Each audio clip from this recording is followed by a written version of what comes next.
Ketika menyebut tanah Papua, perhatian biasanya sering tertuju ke hamparan hutan tropis atau pesona laut Raja Ampat yang memesona.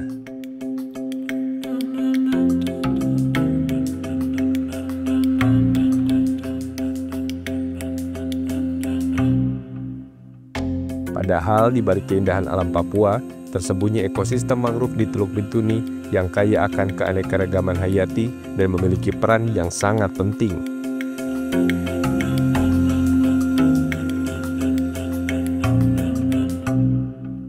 Kawasan hutan mangrove di Teluk Bintuni luasnya mencakup lebih dari 236.000 hektar.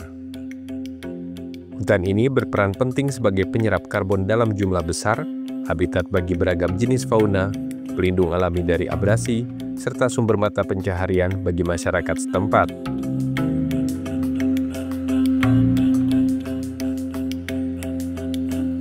Di dalam klasifikasi peta hutan itu sebenarnya mangrove adalah menjadi bagian dari hutan alam gitu ya.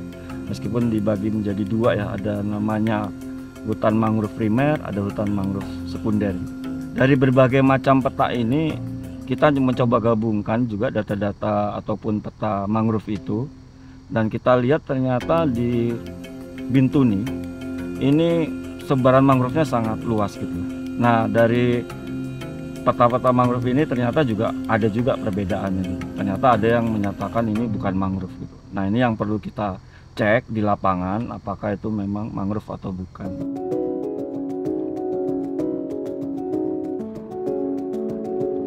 Untuk memahami lebih dalam kondisi ekosistem Teluk Bintuni di Papua Barat, sekaligus memastikan kawasan mangrove terpetakan secara menyeluruh, tim Greenpeace Indonesia bersama seorang peneliti dari Universitas Papua melakukan pengecekan langsung ke sejumlah lokasi. Tempat pertama yang mereka kunjungi adalah hutan mangrove yang masih muda, terletak di Pulau Amutu Besar, tidak jauh dari Pulau Modan. Mangrove yang kita kunjungi di Pulau Modan dan Pulau Karaka itu adalah ekosistem mangrove baru yang terbentuk karena adanya proses akresi atau penumpukan sedimen baru dari sungai-sungai yang ada di dalam teluk sini, sehingga pada saat terbentuk sedimen ataupun delta, kemudian ada jenis-jenis pionir yang kita ketemukan adalah jenis Avicennia marina, yaitu api-api putih, yang langsung melakukan kolonisasi di daerah itu.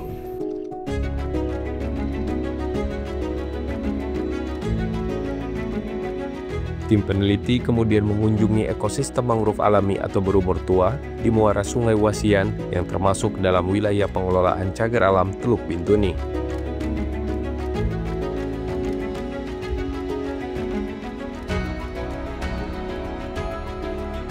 Ini adalah salah satu tipe mangrove yang sangat sehat di Teluk Bintuni. Ini masuk kategori mangrove tua di Teluk Bintuni. Ini adalah salah satu contoh ekosistem mangrove yang mempunyai fungsi penyimpan karbon sangat tinggi. Baru saja kami melakukan pengukuran untuk kedalaman substrat yang kita sebut mangrove pit itu lebih dari 3 meter. Nah, kalau kita konversi ke dalam karbon, kerapatan karbon tanah itu 700 sampai 800 megagram per hektar. Nah, itu sangat tinggi sekali. Jadi kita bisa bayangkan kalau kita mengkonversi hutan ini, itu karbon itu akan teremisi ke udara.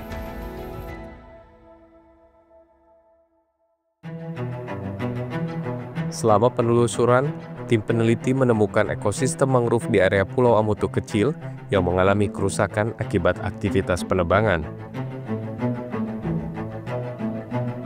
Hasil analisis data menunjukkan bahwa nilai Mangrove Health Index ekosistem ini berada di bawah 30%, sehingga dikategorikan dalam kondisi buruk. Lebih dari 20% hutan mangrove di luar kawasan hutan juga terancam oleh alih fungsi lahan, seperti masuknya perkebunan kelapa sawit, perusahaan woodchip yang seperti mana kita lihat di belakang ini. Hutan-hutan mangrove banyak ditebang untuk woodchip. Padahal mangrove merupakan ekosistem kunci juga pertahanan pangan masyarakat, karena mangrove merupakan wilayah pemijahan ikan di mana para nelayan sangat bergantung terhadap hutan mangrove. urgensi pelindungan hutan mangrove di Teluk Bintuni perlu segera ditindaklanjuti, mengingat masyarakat sekitar telah bergantung pada kelangsungan ekosistem ini.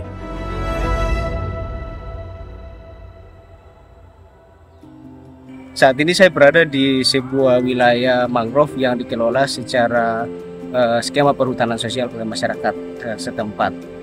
Ini membuktikan bahwa masyarakat sebenarnya mampu mengelola wilayah hutan secara mandiri tanpa harus ada intervensi dari perusahaan. Sudah saatnya pemerintah memberikan kesempatan dan ruang kepada masyarakat untuk mengelola hutan, tidak hanya hutan mangrove tapi hutan apapun itu, supaya mereka mengelola sesuai dengan kearifan lokal yang mereka miliki.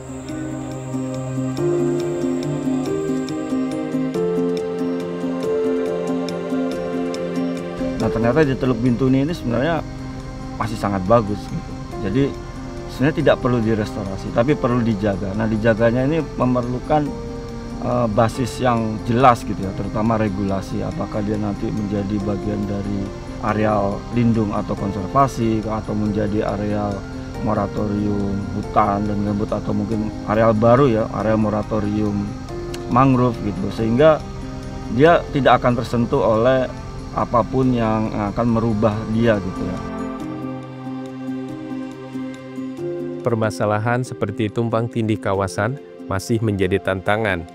Untuk itu, diperlukan peran aktif serta koordinasi lintas sektoral dari berbagai pemangku kepentingan guna menjamin keberlanjutan pelindungan mangrove di kawasan Teluk Bintuni.